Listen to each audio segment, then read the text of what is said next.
Hello and welcome back to our Backyard Vineyard Project. We're building the Gavilan Hills Vineyard here at Paradise Ranch. Please click and subscribe. Join us on our journey.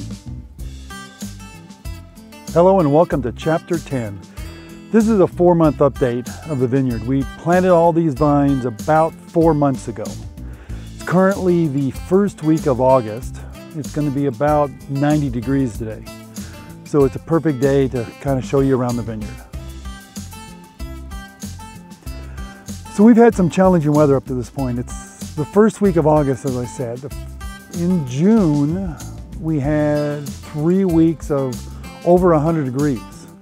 Rolling into July, again, we had 2 to 3 weeks of over 100 degrees. Last week, the end of July, and now the first week of August, and for the next couple weeks, we're gonna have some cool weather, I'm gonna call it. It's gonna be between the low 80s and the high 80s and the low 90s, around 90 degrees, which is what I found out is great weather for these vines. They just love when it's cooler in the mornings, and when by cooler, it's 65 to 70 degrees in the morning, and it only gets up to about 90. In Chapter 8, we talked about the irrigation problem I had. In other words, I didn't put emitters in fast enough in June with that heat, and I had a lot of plants that were drying out. So we added emitters, set them up and put emitters on all of them, did a little irrigation, and I added some organic matter to them. And as you can see, this plant was not doing well. Back in July, this plant was really dried out. The leaves were dried, the tendrils were dried out. Let me take you over now and show you what that plant looks like the 1st of August. It's been about 30 days, getting lots of water, and I'm hoping with this cooler weather, it's even going to do a lot better. So let's take a look at this plant. The one I just showed you, it was dried up and had bad dried up tendrils. Look at it now. A month later, it's got some good growth. It's up to my cordon wire. I put in some organic matter down here on the bottom and covered it with some mulch to kind of help it out. We've got an extra emitter. It's got 3 shoots coming up. And depending on which one is the better shoot, then I'll turn that one into my trunk for next year. As we go through this, I really want these plants, all of these plants, the minimum I need them to do is to hit this cordon wire. Once I get a good shoot to that cordon wire next year when I'm trimming, I can then trim it at that point to get my cordons coming over. But look how nice this plant is. This plant's done really well in the last 30 days since you saw it last. In Chapter 9, the last chapter I put out, I was showing you how we were doing some pruning in the vineyard, not much, but just cleaning things up, removing the vine sleeves on the bottom. Once they reach the cordon wire, we've been removing the sleeves at the bottom.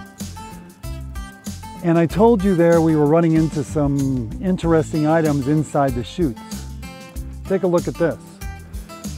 There's been about 8 to 10 of the vines, as I remove the shoots and the vine sleeves, as I remove the vine sleeves, there were grapes actually growing.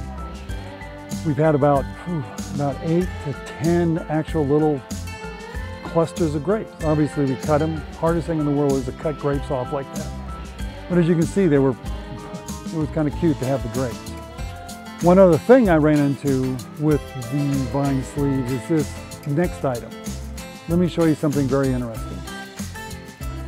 So take a look at this vine. When the vine sleeve was on, I kept looking at the vine going, I've got a nice growth here of a good Grenache vine, but I've got this other growth. I've got this growth that doesn't look like grapes. It's going crazy on both sides. And I kept going, why does it look like that? Does that look strange? Got a nice good cluster of grapevine right there, and then I've got this stuff. It's some kind of, looks almost like an ivy. And I'm going, how did that happen? Let me show you. Let's inspect this vine a little closer. As you can see, I've got a shoot coming up and a shoot coming up. What's the problem? Follow the shoot down. There's my scion. There's my Grenache scion. There's my rootstock. And I've got a shoot coming directly out of the rootstock. This is a rootstock vine, or shoot, which is giving me this bizarre looking ivy. So I'm gonna have to cut this off. I'll cut that off later today and kind of straighten things up and get this vine back to what it is. But of all the vines I did, this is the only one where we had actual shoot coming out of the rootstock. I have no idea what this stuff is or what it would be, but don't want it on my vines. So let's take care of it. So these are the Cabernet Sauvignon. You can kind of see what they've done over the last 4-month period. Some are smaller, some are shorter, some are wider, some are bigger, but they're all doing well. And like I said, I need them to get to the cordon wire, and all of them will get there in the next few months. But we got some good growth, and I'm really happy with what we've got going on. This is the Grenache. Now the Grenache is doing better by growth, but I'm not sure if that's because of the soil or the type of vine they are. But I'm going to try and walk through here without falling on this slope. As you can see, these vines are doing really well. Got some good growth. Just about all of the Grenache have hit the cordon wire. As the Grenache vines are growing and doing really well, once they reach the top catch wire, as you can see here, I typically reach over and I just break off the top of the, pinch off the top of the vine, that particular shoot.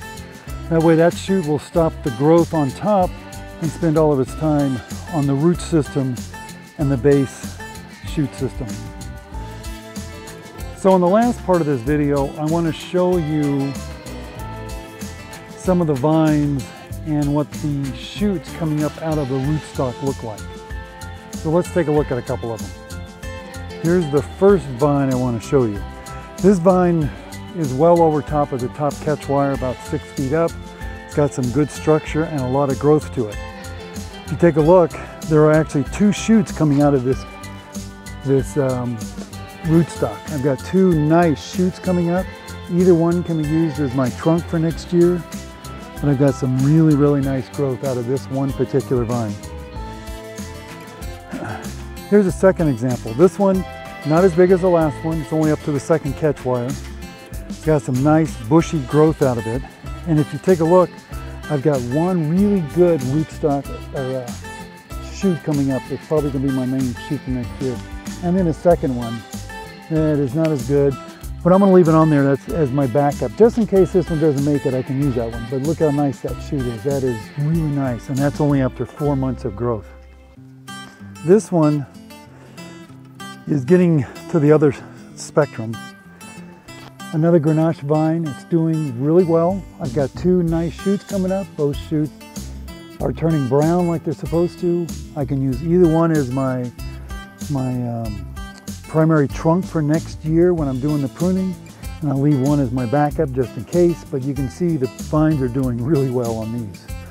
Most of the Grenache is looking like this. There's a couple that are still doing their thing, but the Grenache is doing really well. But I want to show you a couple of the Cabernet Sauvignon now. Now this is a Cabernet Sauvignon vine. None of the Cabernet Sauvignon have anywhere near the size of a shoot that the Grenache do. But these are doing just like the others. You can see I've got 2 good shoots coming up. Either one of those I can use as my primary. This one's already up to the cordon catch wire. So once we get to the point in February where we have to trim, I can use either one of these and leave the other one for a backup. Now this is another Cabernet Sauvignon. Well, thanks a lot, Fiona. You had to walk right in front of the camera. This is another Cabernet Sauvignon. And this is where my dilemma comes when I was talking to different people about pruning.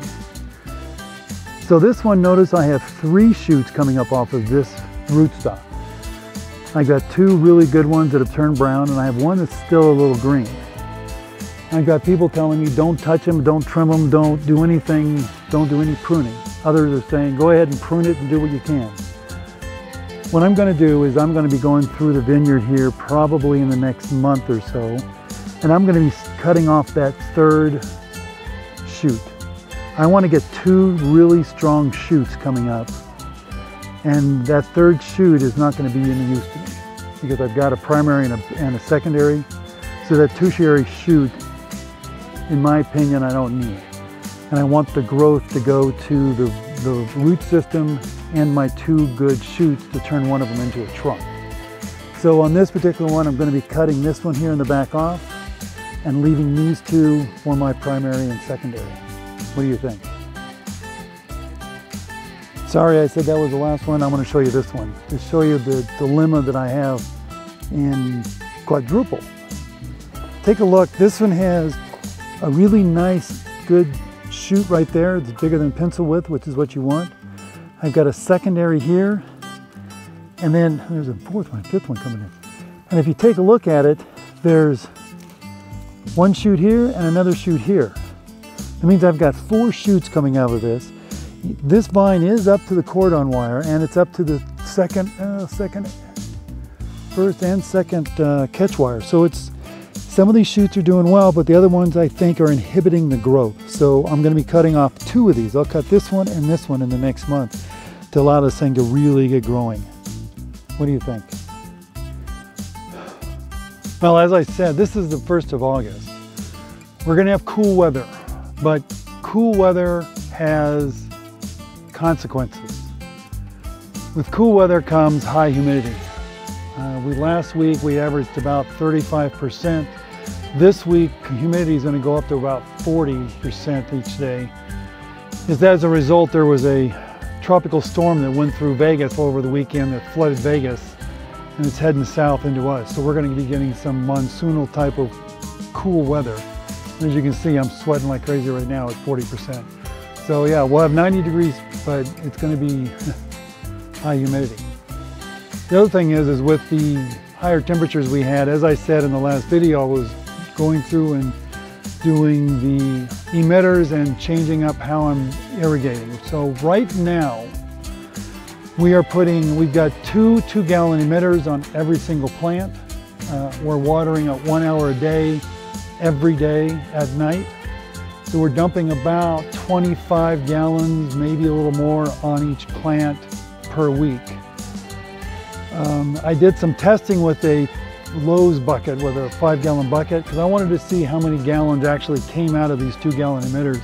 And they were right about 2 gallons, some were a little less, some were a little more, but so we're doing about 25 gallons per day right now for each one of the vines, and they seem to be doing really well, as you can see. So as I said, this is the 1st week of August. We're going to have some nice weather. It's going to be 90 degrees for the next few weeks. Might even have to break out my jacket in the morning. I've still got some stuff we got to do in the vineyard we haven't quite completed. I've got some catch wire on the other side. I've got 2 or 3 rows of catch wire I haven't put up yet on the Cabernet Sauvignon side. I've got 10 pots of plants over here that were my backup plants. We've got 6 or 8 vines that never did sprout up out of the rootstock, so we're going to go ahead and replace those in this cooler weather. Should make it okay. Plus, as I said, I'm going to be trimming out some of those 3rd and 4th stock over the next month or so to really get these vines growing and getting them bigger. So if you would love to join us, please click the subscribe button, join us along while we're building the Gavilan Hills Vineyard, and give us some comments. Again, this is Jeff. Until next time, we're out.